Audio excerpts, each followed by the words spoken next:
morning. Well, this is for the last-minute Mother's Day gift shoppers. The TV6 Mother's Day Craft Show is a really good place to be. TV6's Michael Sobek is live inside the Dome to see what vendors will be setting up starting today. Probably pretty quiet right now, Michael, but it's certainly not going to be this afternoon.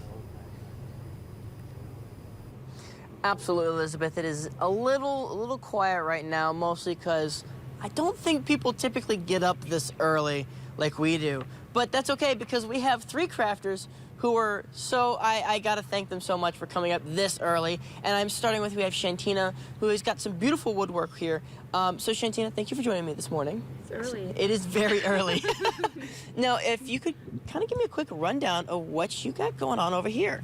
Yeah, so I'm working on a little bit more difficult things than I have been in the past. So I'm doing more of the scroll saw work, and then it's all hand-drawn to start with. I hand-cut it with the scroll saw, hand-shape it with a Dremel, hand-sand it until I don't have fingerprints anymore, essentially, and then I piece it all together like a puzzle. So I believe the technical term for it would be intarsia. And I'm really getting into more nature and landscapes and butterflies and flowers and everything like that. And these are beautiful. I really am liking this. Where do you get your inspiration for a lot of this? So this piece right here is actually my version of Sunset Point off of Presque Isle. Okay. So this would be the cove right down in here, and then the stones I've collected from the lakeshore as well. So just little pebbles, and then these are woods that are native to the area. So walnut, cherry, and oak. And then I did source these locally from Bell Forest Products out of Ishpeming. So everything is sourced as locally as possible, just to kind of keep it the up north feel. Absolutely. Well, we're going to come back in our next one and check out a little bit more. I got a couple more questions, but we got two more crafters we got to talk to. And so I've got Chad with me, and you have a little bit more with just what you've got here, but you've got some nice metalwork signs here. How do you make this, and what else do you have coming up for this craft show?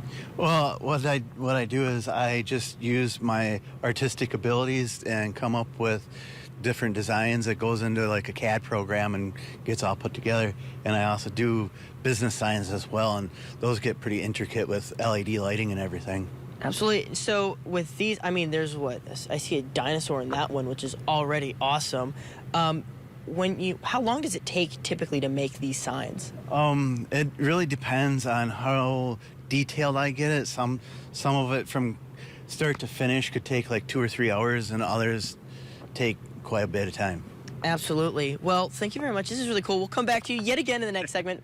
But starting off in the next segment, we actually have Elliot, which is with Buried Stone Farms. We didn't get to you this time, but we'll get to you in the next segment because he's got some cool stuff that I'm excited to share with. So, all right. Yeah, we're super exciting. Yeah, so stick around because we'll talk to Elliot and the other crafters in the next segment. It's back to you, ladies. All right, thank you so much, Michael. It's always so neat to see what people do, a lot of times just in their